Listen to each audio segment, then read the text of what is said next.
Ma'am, जिस तरीके से आज योगी आदित्यनाथ है, उन्होंने एक बयान दिया है कि जो हिंदू समाज है, बोला है कि जो बटेंगे वो कटेंगे और हम अगर एक रहेंगे तो नेक रहेंगे। वो इस तरह की जो बात बोली, जो इकट्ठा रहने की, समाज को, हिंदू समाज को इकट्ठा रहने की। एक तरफ राहुल गांधी है जो जाति जनगणना और भारत को वापस, हिंदू समाज को वापस जाति की तरफ ले जाना चाहते हैं, और एक तरफ योगी जी जो कह रहे हैं कि जो बटेंगे वो कटेंगे। इस तरह की जो बात उन्होंने बोली, क्या कैसे देखते हैं? निश्चित रूप से बहुत ही ठीक बोला है। बट के कट के तो हमने 800 साल का इतिहास अगर हम देखें, चाहे मुगलों ने चाहे अंग्रेज़ों ने, हमारे ही समाज में जो कुरीतियाँ हैं उनको भुनाया, और उसका फलस्वरूप ये रहा कि 800 साल तक भारत ने गुलामी देखी है।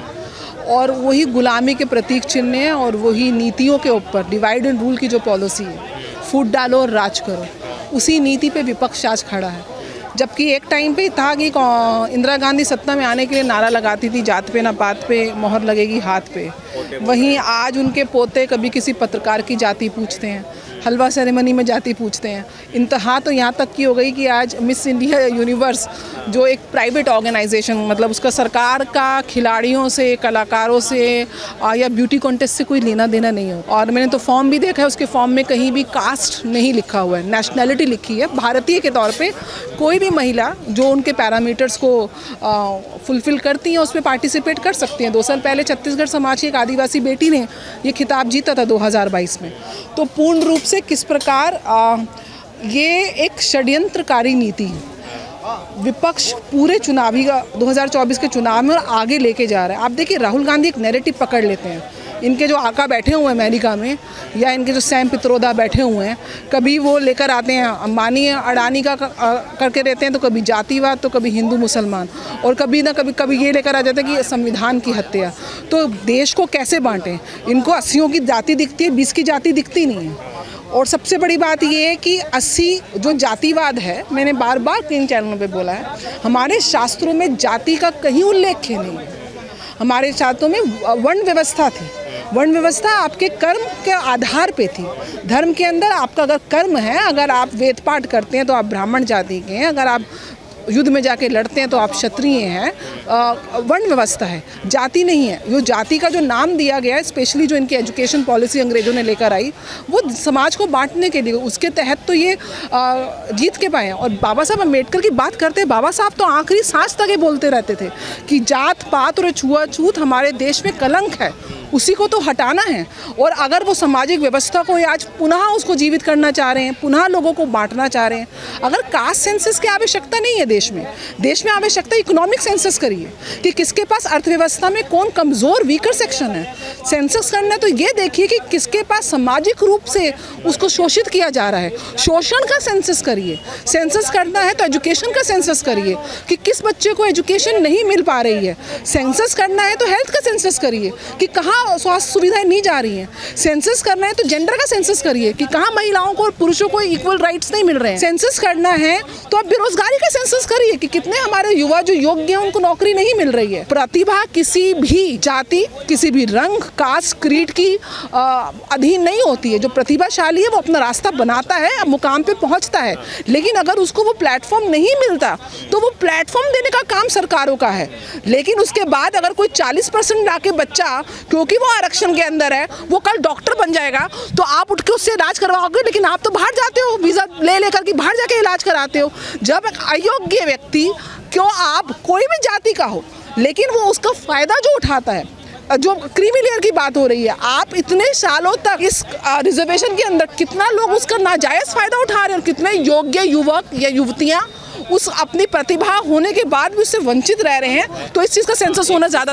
अखिलेश यादव ने रिएक्शन दिया, बोल रहे हैं कि योगी जी थोड़े से उनको जल्दीबाजी हो रही है प्रधानमंत्री की कुर्सी पे बैठने की, और दिल्ली वाले जो हैं थोड़ा सा उनको पेच कसे और बोले कि इतनी ज़्यादा बौखलाहट ना हो उनको प्रधानमंत्री कुर्सी पे बैठने की। ये जो बोला अखिलेश यादव ने, ये जो बटेंगे जो कटेंगे वाले बयान पर, योगी जी के बयान पर। देखिए, योगी जी को कोई आवश्यकता नहीं है।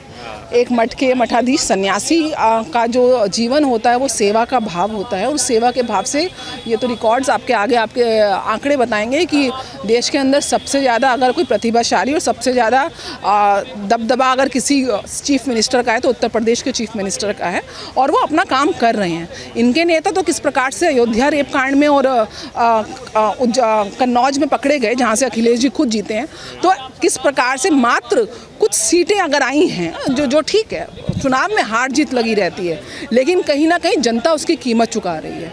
हल्की सी मेजॉरिटी इनकी आई नहीं है पार्लियामेंट्री इलेक्शन में, और उसके बाद जो स्त्रियों के प्रति रेप या गुंडागर्दी और ये जो इनकी जो गतिविधियां हैं, जो इनके जो पाले पोसे जो गुंडे हैं, वो जिस प्रकार से उनका मनोबल बढ़ा है, तो वो उत्तर प्रदेश की जनता को सोचना पड़ेगा। अभी उपचुनाव आ रहे हैं, मुझे लगता है उसमें जवाब मिलेगा, लेकिन टारगेट योगी जी, आपने क्या भारत को बांग्लादेश बनाना है या पाकिस्तान बनाना है?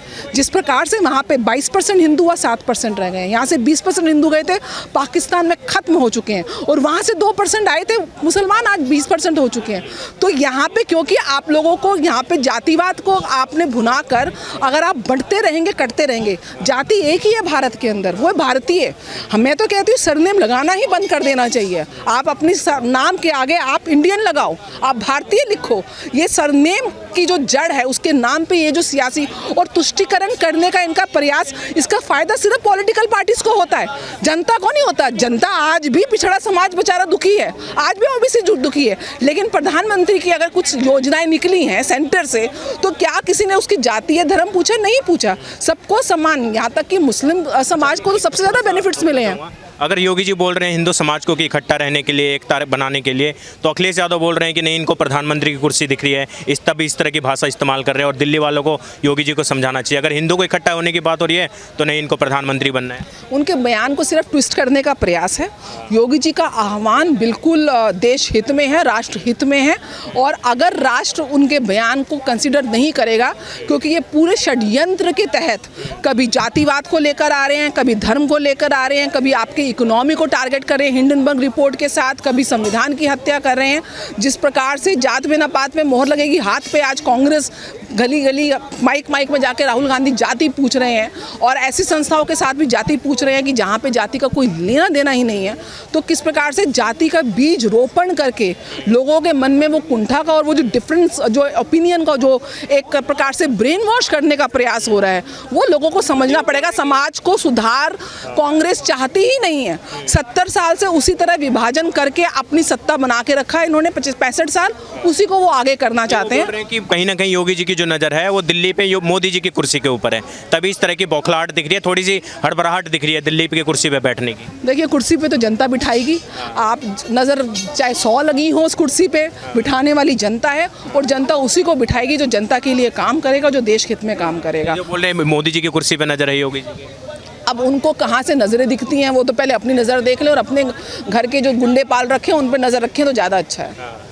अच्छा, इस पे उन्होंने ये भी बोला योगी जी ने कि उनको बांग्लादेश नहीं दिखता है, उनको फिलिस्तीन दिखता है, उनको अलग अलग जगह दिखती है, पर इनको बांग्लादेश नहीं दिखता, राहुल गांधी को, प्रियंका गांधी को या अखिलेश यादव को, क्योंकि वहाँ हिंदू जलाए जा रहे हैं, हिंदू मंदिर तोड़े जा रहे हैं। इस पे क्या बोलेगा? ना उनको बांग्लादेश दिखता है, ना उनको राम मंदिर दिखता है, ना उनको काशी विश्वनाथ दिखता है, ना हिंदुओं को वो हिंसक बोलते हैं, हिंदुओं के लिए बोलते हैं कि इनके लड़के मंदिरों में छेड़ने जाते हैं। तो इनसे पूछिए कि मस्जिदों में, मैं ये चीज़ बोलना नहीं चाहती हूँ क्योंकि मैं हर धर्म का इज्जत करती हूँ, लेकिन हिंदू धर्म को किस प्रकार से कलंकित करने का प्रयास, हिंदुओं को बांटने का प्रयास, हिंदुओं को टारगेट करके देश को विभाजन करने का प्रयास, और हिंदुओं को अगर नहीं जागेंगे, योगी जी बिल्कुल सही कह रहे हैं। पर 57 मुसलमान देशों के बाद शेख हसीना यहाँ पे शरण लेने के लिए आई थी, कोई मुस्लिम देश ने उसको शरण नहीं दी। लेकिन आपसे मैं पूछती हूँ कि अगर आप लोगों को यहाँ से निकाल देंगे, आपने पहले ही अपनी बाहें काट रखी हैं, पहले ही पाकिस्तान का विभाजन किस लिए हुआ था? हिंदू मुसलमान, क्योंकि एक जगह जिन्ना साहब प्रधानमंत्री बनना चाहते थे, दूसरी तरफ जवाहरलाल नेहरू, वो अलग बात है, एक वोट नहीं मिली। सरदार पटेल का भी जो एक राइट है, जो सब प्रतिभा के दम पे वो करना चाहते थे, सिर्फ अपनी आपको सत्ता में कायम रखने के लिए उन्होंने देश का बंटवारा कर दिया। तो आज भी वही कर रहे हैं, वही डिवाइड एंड रूल की पॉलिसी है कि सत्ता में कायम रखना है तो आप 80 को बांट दो, आपकी वोट डाइवर्ट हो जाए, 20 को कंसोलिडेट कर लो और सत्ता में काबिज हो जाओ, और आज के बाद आपके ऊपर जो अत्याचार होगा उसका ट्रेलर आपको दिखने को मिल रहा है। अभी चुनावों में ज़्यादा समय नहीं गया है और अभी पूरे विश्व में युद्ध चल रहा है, और आपके प्रधानमंत्री की ये साख है कि अगर वो रशिया जाते हैं तो वो यूक्रेन में जाते हैं, और अगर वो यूक्रेन होते हैं तो रशिया का प्रेसिडेंट बोलता है पुतिन कि आप उस पर अटैक नहीं करेंगे यूक्रेन पर जब तक प्रधानमंत्री मोदी वहाँ पर हैं। कतर में अगर आपके सैनिक को फांसी चढ़ाई जाती है तो वापस लेकर आते हैं, अपने किस प्रकार से इवैक्यूएट करते हैं अपने स्टूडेंट्स को वॉर जोन से। आप इंटरनेशनल प्लेटफॉर्म पे, ग्लोबल प्लेटफॉर्म पे आपकी साख बढ़ रही है, 5वीं बड़ी अर्थव्यवस्था आपकी बन रही है। आपने यूपीआई दी है समाज को, पहले आप इंपोर्ट करते थे, आप आज हथियार एक्सपोर्ट कर रहे हैं। तो कांग्रेस ने तो हमेशा देश को अधीन बना के रखा। आज चाहे डिफेंस फोर्सेस हो हमारी, चाहे इकोनॉमिक हमारी ग्रोथ हो, चाहे हमारी युवा शक्ति हो, विश्व का सबसे बड़ी युवा शक्ति इस देश में है। उस युवा को जाति के नाम पे प्रयास करने की, ये जो जहर घोलने का प्रयास कर रहा है, ये निश्चित रूप से विफल होना चाहिए।